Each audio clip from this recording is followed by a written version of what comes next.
मुंबईसह राज्यभरामध्ये वाजत गाजत गणपती बाप्पाचे आगमन होत आहे। कुर्ला परिसरात गणेशोत्सवाच्या स्वागतासाठी सर्वत्र उत्साहाचे वातावरण आहे। ढोल ताशांच्या गजरात, भक्तिगीतांच्या निनादात बाप्पाचे घरोघरी आगमन होत आहे। लहानापासून मोठ्यापर्यंत प्रत्येकजण या उत्साहात सहभागी होत असून परिसरामध्ये मंगलमय वातावरण पसरलं आहे। महाराष्ट्रात गणपती उत्सव हा मोठ्या जोराशोराने साजरा केला जातो आणि महाराष्ट्रातली ही परंपरा आहे की गणपतीला वाजत गाजत घरी आणायचं। आज त्याचप्रमाणे पूर्ण आपण बघत असाल मुंबईभर की सर्वत्र वाजत गाजत गणपती बाप्पाचं आगमन होत आहे। तसंच आम्ही आमच्या शाळेतील सर्व एकत्र मिळून जो टिळकांनी दिलेला संदेश आहे की गणेशोत्सव साजरा करण्यामागचं कारण होतं की सगळ्यांनी संघटित व्हा।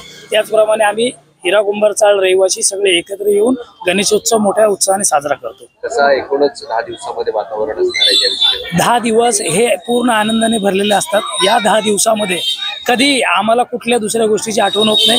बाप्पा जोपर्यंत समोर असतो तो विघ्नहर्ता आहे, तो संकटमोचन आहे। त्याप्रमाणे आमची जेवढी दुःख असतील अख्ख्या वर्षभरातली ह्या 10 दिवसात तो सगळे निवारतो आणि आम्हाला आनंदी आणि सुखी ठेवतो। या निमित्ताने मी एक गणरायाचरणी प्रार्थना करेन की जेवढ्या सगळं भारतातील चुकीच्या गोष्टी असतील त्यांना थांबवण्यात यावं आणि बाप्पाच्या आशीर्वादाने ते सगळं थांबावं आणि चांगल्यात चांगल्या लोकांचं व्हावं ही गणपतीचरणी प्रार्थना। अतिशय उत्साहात आमचा हा माहुनकर परिवाराचा गणपती बाप्पा हा गेली 40 वर्ष आमच्याकडे येतोय। 38 लोक माझ्या परिवारामध्ये आहेत। माझी आई 101 वर्षाची आहे आणि त्या परंपरेने ते बाप्पाचं आगमन होतंय, उल्हासात होतंय आणि 11 दिवसाचा हा बाप्पा असल्यामुळे अतिशय आनंदाचं वातावरण। आता आम्ही निघतोय बिल्डिंग खालून जय घोषामधून आम्ही निघतोय बाप्पाला घेऊन। असं या बाप्पाच्या कृपेने बाप्पाशी आम्ही एक मागणं मागतो, ह्या जनतेची सगळ्यांच्या मनीच्या इच्छा पूर्ण होवोत आणि बाप्पा सगळ्यांना पावत एवढीच या महाराष्ट्राच्या जनतेसाठी बाप्पांची आमची ही मागणी आहे।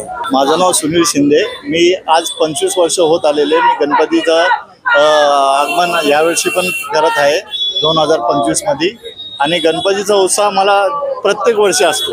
वर्षानुवर्ष मला आतुरता असते की गणपती बाप्पा कधी लवकर घरी येतात आणि कधी मी त्यांना विराजमान घरी करतो, आनंदाने कधी त्यांना वाजवत गाजवत घरी घेऊन जातोय। हे मी प्रत्येक वर्षाचा आनंद मला भरपूर म्हणजे हळहळ अशी होती की कधी मी काय होईल, भावना अशी हे होती माझी।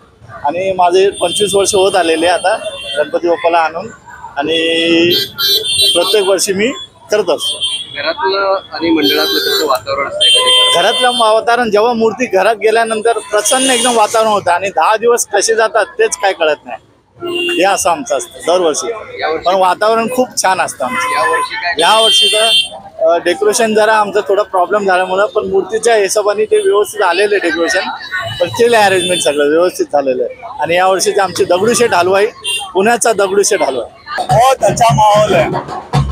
साल में एक बार गणपति की स्थापना के अवसर पे सब लोग हिल मिल के एकता के साथ में सब लोग ये उत्सव मनाते हैं और यही एक उत्सव है जिसके अंदर हम सब एक साथ में मिलके सब लोग छोटे बड़े सब लोग एक साथ में मिलके ये त्यौहार मनाते हैं। एकदम हर्षोल्लासाचं वातावरण आहे। कुटुंबात घरात गणपती येण्याआधीच 15 दिवस आधीपासूनच तयारी चालू असते आणि काय करावे काय नाही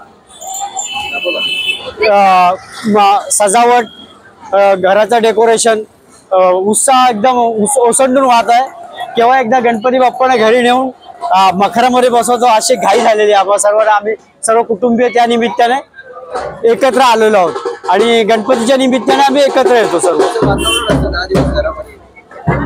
10 दिवस घरामध्ये एकदम मंगलमय वातावरण असतं, सर्व आनंदी उत्साही, सर्वत्र आरती पूजा। गणपती बाप्पा घरी येतात आणि भरपूरच छान वाटतं आणि आम्ही ह्या दिवसाची वाट बघत असतो आतुरतेने आणि 10 दिवस कसेही निघून जाते ना, आता हे गणपती बाप्पा आल्याच्या नंतर कळतही नाही आणि घरातला तो आनंद जो असतो तो खूप खूप छान वाटतं घरात। यासारख्या अन्य बातम्या बघण्यासाठी तुम्ही आमच्या चॅनलला लाईक करा, शेअर करा, सबस्क्राईब करा। धन्यवाद।